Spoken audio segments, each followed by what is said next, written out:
Milky friends, it is Milkstore here with you for another Idle Heroes video. How are you? It is Sunday, here's Melbourne, Australia, and I'm about to do the season-ending battles for my season of Guild War. And so, if you've been following my videos, you know that we've restacked all our whales onto one guild, because we have two guilds called Megalodon, but the whales were split. Now we've put all the whales into the most powerful guild, or just one guild, so then we can improve our chances. So having done that, what we've also inadvertently done is we've reduced the intensity of competition that our other guild faces. So they're also in the Royal Amethyst League today with a lot more enemies to face and defeat. It's actually quite interesting how that's worked out. But we are in the Royal Amethyst League, which is the highest one you can get to, which is very exciting, and we're certainly going to be doing our best to try and just finally close it out and get everyone that frame. And it'd be really nice if our other guild can get it as well, because they have every potential and every chance to get there. Frankly, I was surprised. Why does it say Azure Sapphire? Oh, because we didn't win yesterday. So today we're fighting to get into Royal Amethyst. I'm confused. I just woke up. And so if we win, obviously we'll be promoted into the Royal Amethyst League. I thought we were winning yesterday. I don't know what happened. We must have come third. Never mind. Okay, so our sister guild are kicking our asses. They have no whales. And then the Royal Amethyst League, and we aren't. We are in the one below, but if we win today, we will get promoted to the Royal Amethyst League, and we should, hopefully, fingers crossed, win. So today, I'm going to show you how I do Guild War. You'll see the buffs are pretty uniform across the different forts, and that's how our guild has chosen to do it. We've just gone with attack rather than a bunch of heals, and the reason why we go with attack buffs is because you can't survive your way to victory in this game. You have to attack. If you attack, you don't need health to survive, right? If you attack and you kill them, you win. It's kind of like the whole, I think the army uses the same mentality, right? You're not going to defend your way to victory. You have to attack. Attacking, be on the front foot, win. This is the for my American viewers, you understand, and you're in the military, you would understand the military way of fighting, right? They don't sit there and defend, usually speaking. They always attack their way to victory. Generally speaking, I'm sure there's times where defense counts, probably when you're outnumbered, but more often than not, it's better to attack than it is to defend. That's why there's so many attack buffs. The other buff after that is obviously just heals, because we don't think control immunity and what's the other one you can get? Crit and all damage reductions are as worth it as health. And so that's how we've spread it throughout our different forts. And then in addition to this, if you follow my videos, you know that I do the 3-2-1 strategy. So every day I go in and I work out where the weak forts are. So 3-2-1 strategy, if you, just very quickly for those that are new, there are three numbers here. The first number is the number of teams below 1 million. And the second number is the number of teams between 1 and 2 million. And the third number is the number of teams between 2 and 3 million. There's no point in going all the way because of our attack strategy. Our attack strategy in the guild is to basically win every single fight below 2 million for every single fort where possible. If we don't have enough heroes, it's just however many forts you can afford to attack. Just get the maximum number of points by beating all the teams below 1 million. And that's why these numbers come in handy, right? It's to tell people very quickly which forts to attack. So for example, you'll see if you have like 6 E5 heroes, then you're probably like, well, I'm probably just going to be able to attack 6 forts and I'm going to win all the fights below 1 million. So I'm going to attack this one here, the one that looks like a castle. I'm going to attack the one up here because there's 25 of them. Then I'm going to probably attack, I don't know, the forest, etc. and etc. Right? So you can see with these numbers how it helps just everyone out to work out where to deploy the resources, because obviously Guild War is very time consuming and it takes a lot of effort. It's not a 1 minute thing. It's like for me, it's like a half an hour activity, right? Just to create these maps, but then also to work out how to attack people. So the other thing that I do, which is a bit of overkill, but this is what I do because I take it seriously enough. I get out all my heroes that are above like 6, 7 star, and I basically map them to which forts I want to attack. I assign basically one attacking hero. So there are two kinds of heroes. There are attacking heroes, and then there's obviously support heroes, right? So your attack heroes are your rooters, your Russells, your carries, your Taras, your Aiders, your Aspens, and then that's basically it for me in terms of how I see attack heroes, right? These attack heroes can single-handedly take out like sub 1 million teams by themselves. And so you want to assign one attack hero to each fort. And it doesn't actually matter where. The only thing you have to consider is when you start factoring in. So this is only if you have like 6 or 10 or less E5 attacking heroes. If you have more attacking heroes, then obviously the next layer of logic after that is, well, okay, where do I double up instead of and put 2 attacking heroes? Because 2 attacking heroes means then I can sort of suddenly start to consider what's the fort with the most number of 1 to 2 million teams. Because I think you need about 2 E5 heroes to clear, assuming no buffs, all right? Assuming no buffs, you need 2 E5 heroes to clear up to the 2 million power. And there, so on this attack map, I probably clear this top middle one here because there's 38 teams below 2 million power. I would probably add another attack hero there if I had more than 10 attack heroes. I don't right now, so it's now I have to be strategic and put like a bunch of support heroes next to those attack heroes to try and get to clear as many as I can up to the 2 million mark. And you'll see with attack buffs, I can clear a lot of these forts, beat every team in these forts that have less than 2 million power, right? And so that's how I've kind of balanced it out and assigned my heroes. So you see here this skull here, Ada. There's not a lot of teams over 2 million, right? Ada is very good at clearing forts with a lot of teams less than 1 million power. Nothing beyond that, right? She's junk with any facing teams with more than 1 million power, because generally the synergy that people have in teams over 1 million to 2 million power, it's not conducive to Ada winning. Ada can one-shot a lot of teams less than 1 million power, and so that's why when I look for forts and where to put Ada specifically, I need to look for, especially if I'm just using her by herself with no support. Like Elvia is kind of junky, and she's only gonna do so much. But this skull here, right? I think she can clear every fort, kill every team less than 1 million power, and this is the only fort where there's 20. Teams less than 1 million power, but then also not much after that. You see all these other forts, right? A lot of sub 1 million power teams, but then after that, there's also a lot of teams between 1 and 2 million power, which is where I think I need to maximize my points. And so that's why for this one, I've given Delacium to this Ada. So this is time consuming. I totally get that. You're not all going to do this, but I think the key things to take away are if you don't have that many E5 heroes, you want to look for the forts with a maximum number of teams less than 1 million power, and unfortunately you're just gonna have to count. Then the other thing that I do is I spread out all my attacking heroes to the forts that I want to attack, and then there's some strategy, although I haven't completely refined it, in terms of how I spread out all my supporting heroes like Amun-Ra, Elvia, Belrain, etc. Belrain and Russell generally go pretty well together. Russell is actually surprisingly powerful as an individual hero, provided he can stay alive, and so that's why I keep those two together, generally speaking. And similarly, the Amun-Ra, I use Amun-Ra wherever there's a bunch of pennies around. So for example, you will see I used Amun-Ra up here where did I use it? This one, sorry. So these 5 heroes relate to this forest area, right? So in the forest, the Nurturing Everglades, you'll see that between 1 and 2 million power, I saw a stack of teams that were bursty, and when I say bursty, they either had DAs, Aspens, or pennies, which obviously you want to counter those. And to counter those, see there's an Aspen there, not an Aspen. Yeah, that is an Aspen.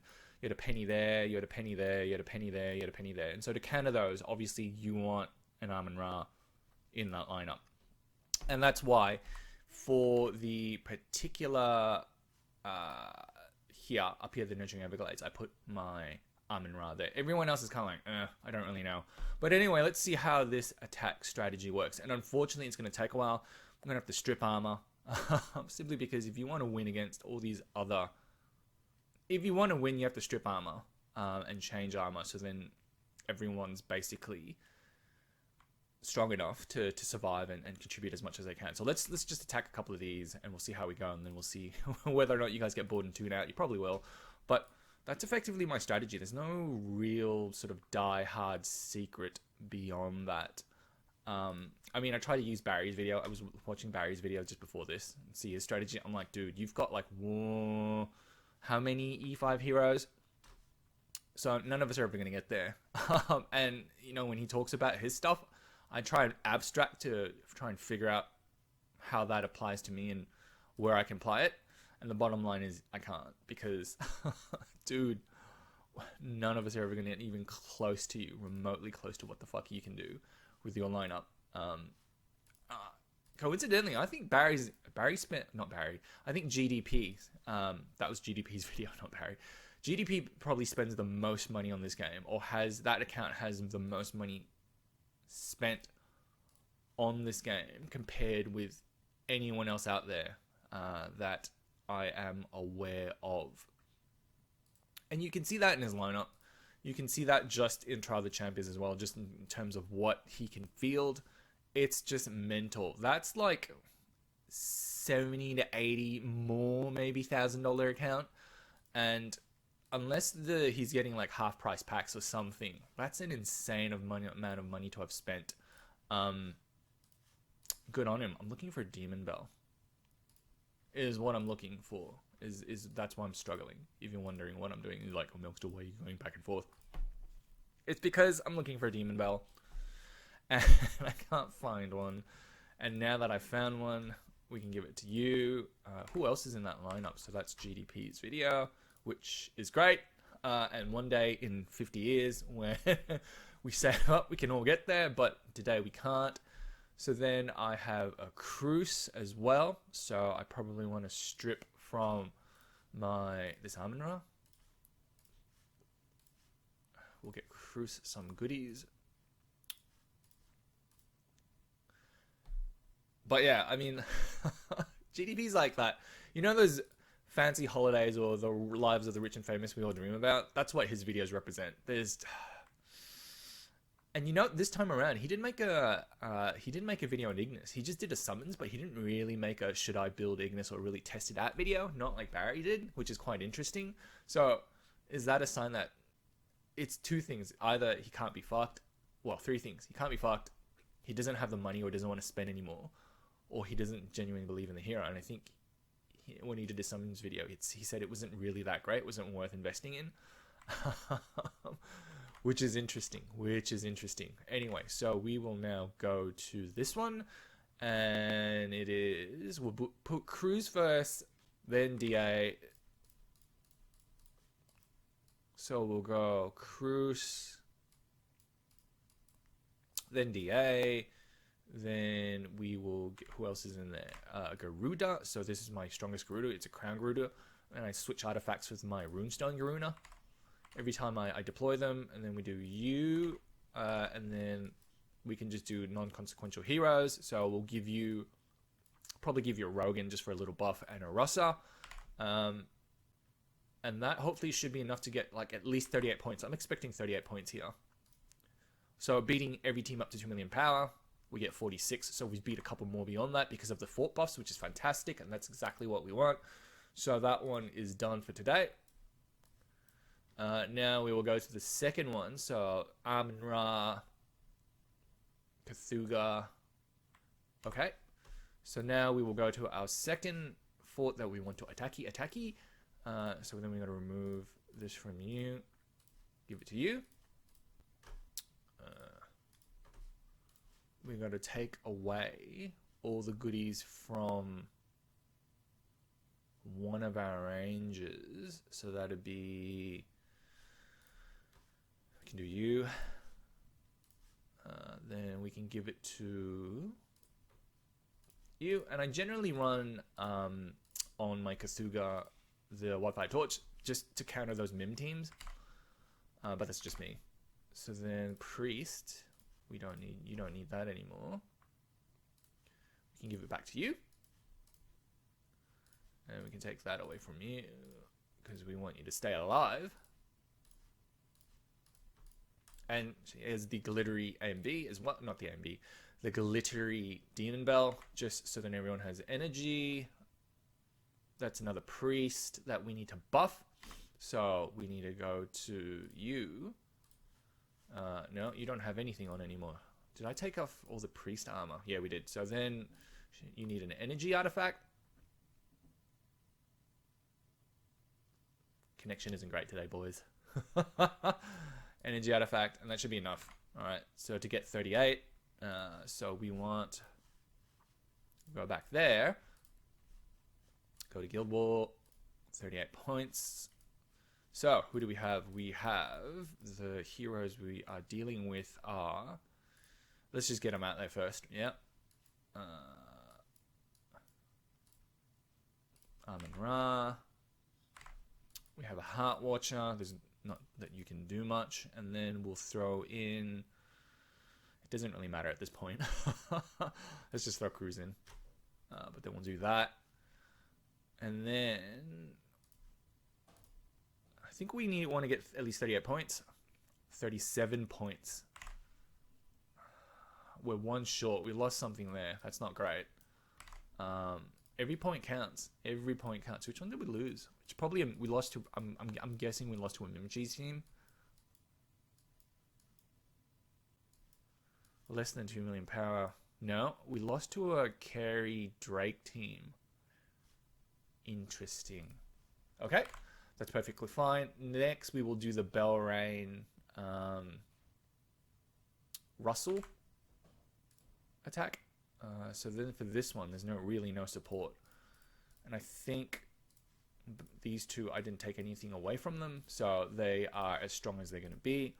Let me just double check that because I don't want to attack, I guess. I don't want to go in naked with no armor. So yeah, you're as good as you can get. Yeah, you're as good as you can get. So then we go back to Guild War. Challenge. Go there, you can go there. And then everyone else is just really non-consequential. Did we do a Heart Watcher? No. So we will go double Russell, give you a Rogan, give you Delacium. There we go. And then if we do that, and you want to use Deer because you want to keep Russell alive, 38 points. We only wanted 37, so he won one of them here. That's good. Next, we will do Carey and Asmodel. So Carey and Asmodel. So Asmodel is obviously a warrior, and then for warriors, we need to strip someone. So, do you have armor? No, you got terrible armor. You got terrible armor. You got good armor. All right. Asmodel. Here. And so you know I have a lot of 9 stars in this account. 9 stars and 10 stars. I mean, most of this is food. LV is food. Cruz is food.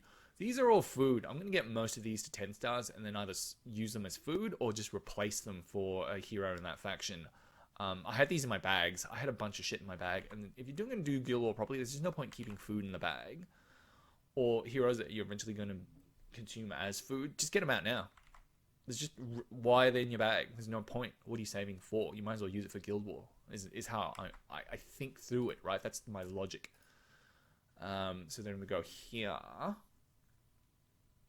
Question is, should I go with AMB or... Yeah, let's go with the AMB. When I talk about AMB, I mean glittery AMB. So... And that's just to keep her alive just a smidge longer. Because that's what we want. We want her to survive. She doesn't really need the energy.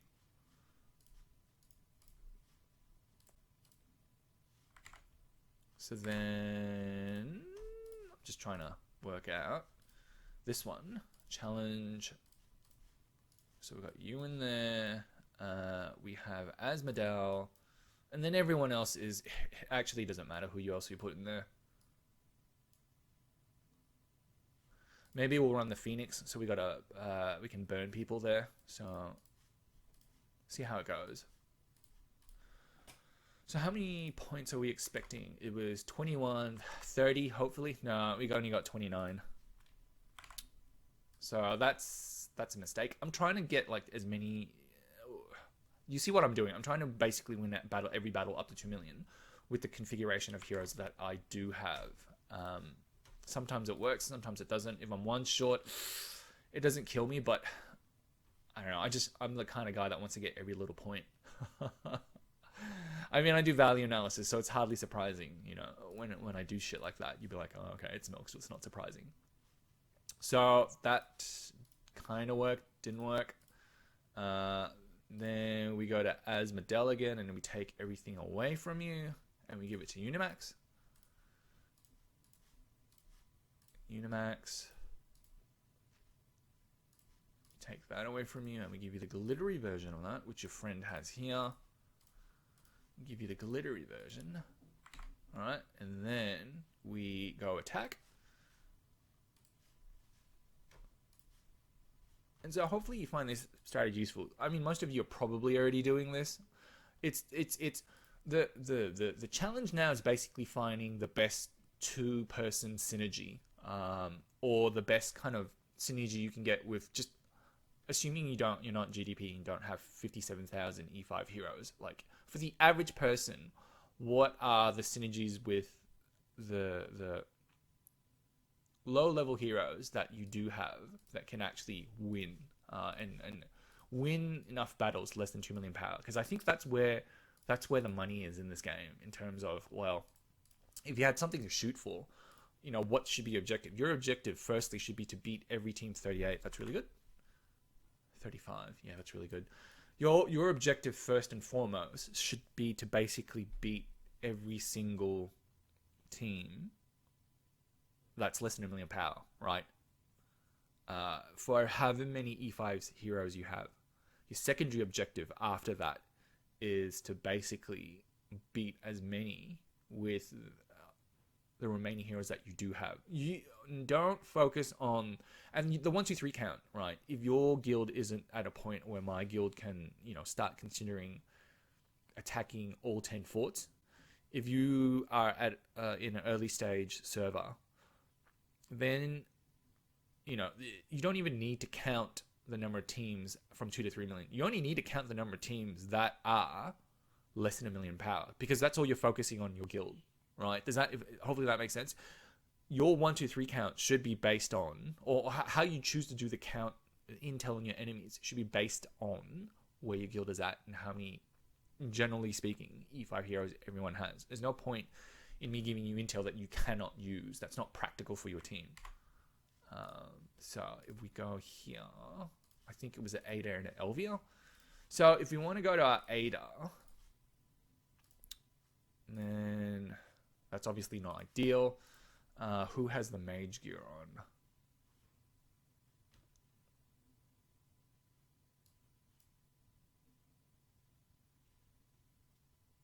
Who did we use early on? DA.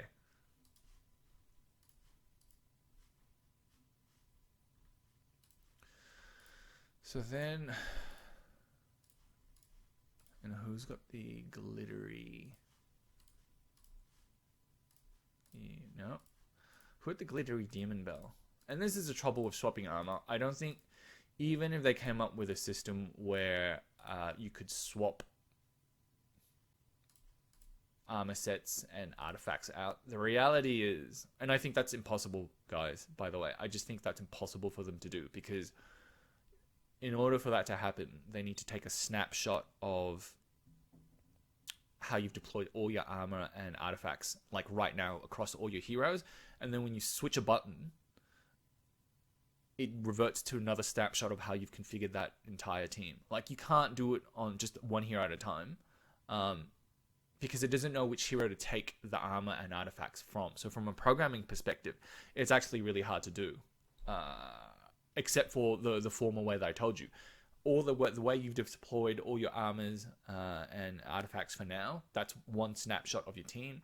Then if you want to change that to a PvE mode, that's another snapshot. You cannot do it for like just 6 heroes, and then when you go to PvE, the config is different as well for a different set of heroes, if that makes sense. Programming, from a programming perspective, that's an impossible problem to solve. So then Elvia will get you, we'll get you the Demon Bell as well. Actually, hang on, why wasn't that on you in the first place? Because I didn't put it on. Dumbass. Alright, so then it's a question of, do I want to keep Elvira alive by giving her a special preset? Why not? I've already gone all the way.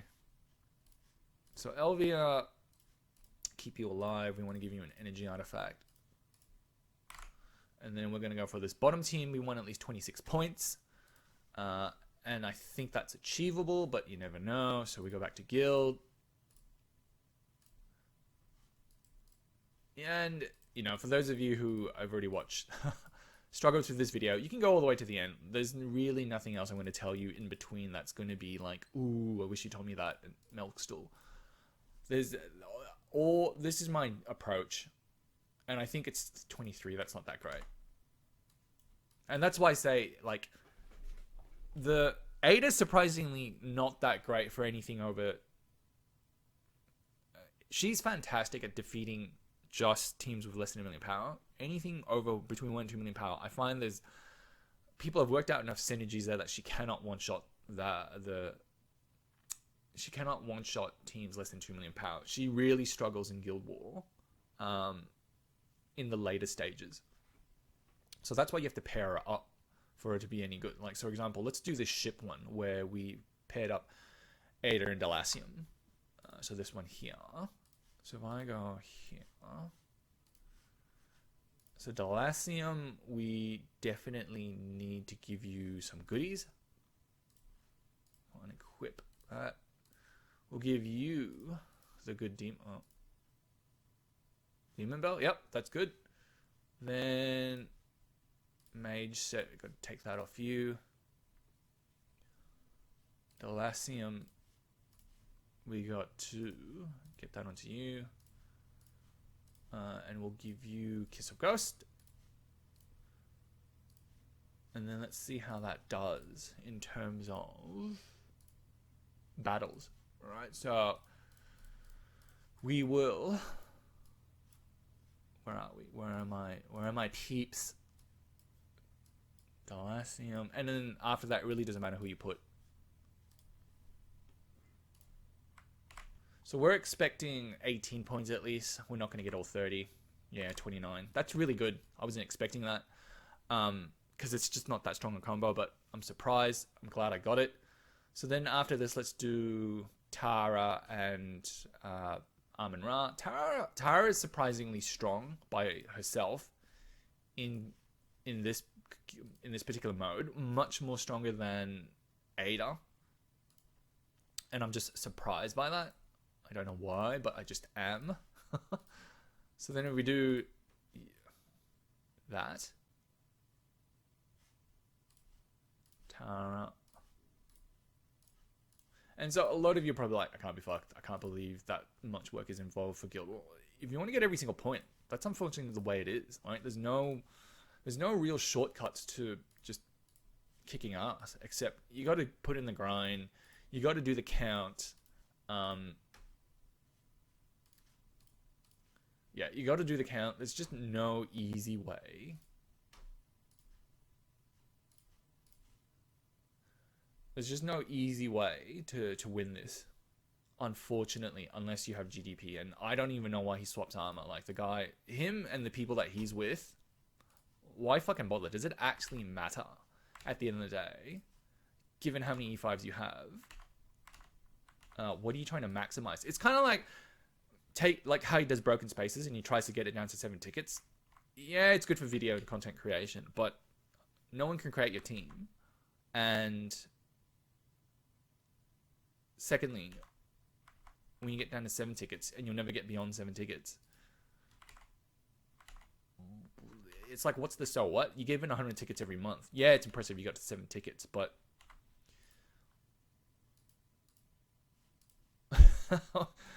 I mean, I guess it's a challenge. You got it to 7 tickets and great, but what are you gonna do after that?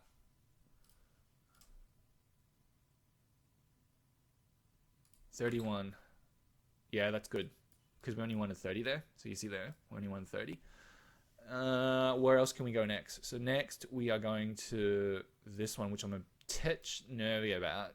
Aspen and Sherlock, because I haven't tested that combo before. Sherlock I usually run with Garudas, but Aspen, he needs a decent support hero to stay alive and just keep people off him. That I need to... If I go... So if I go here... Do you have the full set? No, someone's got your shit on. Oh, you do.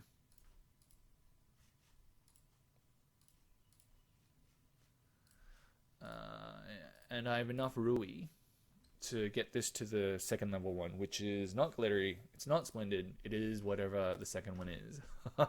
I just need to sacrifice a whole bunch of artifacts. Yep, good enough. So we will now attack the, I think it's the blacksmith, is that what that one's called? I don't know the names. It's the one with the pinky hut. So if we attack the one with the pinky hut now, and we're getting there, guys. We're getting there. So if you stayed all this way, good on you and thank you very much. Clearly have nothing to do with your life except watch my videos. Probably gonna get a lot of thumbs down for that. But that's alright. So we want to do that and 34. Yeah, we only wanted 32. So that's a good outcome. That is a very good outcome. And I think we only have one more to do after this. And that's basically this one here, right? Yep. So we have a Nakia, a Belrain, and a Tara, right? So we want to then therefore go to this Tara, just take off, remove, and you see how, I know you go like, oh my god, you're moving the skins. If you've gone this far, go all the way, guys. If you're not going to do this, then you can skip. But yeah, that's where I'm at. Like, I've gone this far. Just go all the way in terms of how much effort you put into it. Why bother? Why half-ass it? You've already committed. So then we go you. Then Nakia. Take that away from you. Get Nakia to Armaset. And the Kizar Ghost. That should be it, and that's the last battle, guys. So this is the, if you stayed all this way, thank you so much. And I hope you're having a great weekend. So then we challenge, I had one more Heart Watcher, didn't know. We do our battle, so we want at least 33 points, and we get 28 points. That's kind of disappointing. Why did we only get 28 points? Which 5 did we lose? I guarantee the Mim Cheese teams. No. Lost to this team. Really? Right. Garuda I can kind of understand. Garudas, yeah, double Garuda I can understand. Garudas. So Garudas, you can see how insanely powerful they are just by the battles that you lose. That single Garuda basically killed, what? An E5 Tara, pretty decent Nakia, 9-star Nakia, and a 2-star Belrain. And, you know, it's not like this guy had any better thing than I did. But, like, I wish I almost didn't recycle my third Garuda. I had enough to build 3 E5 Garudas, but I just thought, you know what? No one's building 3 Garudas, but they changed Guild War, and now, apparently, you need 3 Garudas. Or as many Garudas as you can get. And similarly with Child of the Champions, more Garudas the better. Especially if they come out fully cocked. Anyway, that's Guild War, and that's how I treat it. This is how, I guess, a more normal person would treat it. Hopefully you found that useful. Have a great week ahead, guys, and thanks for watching.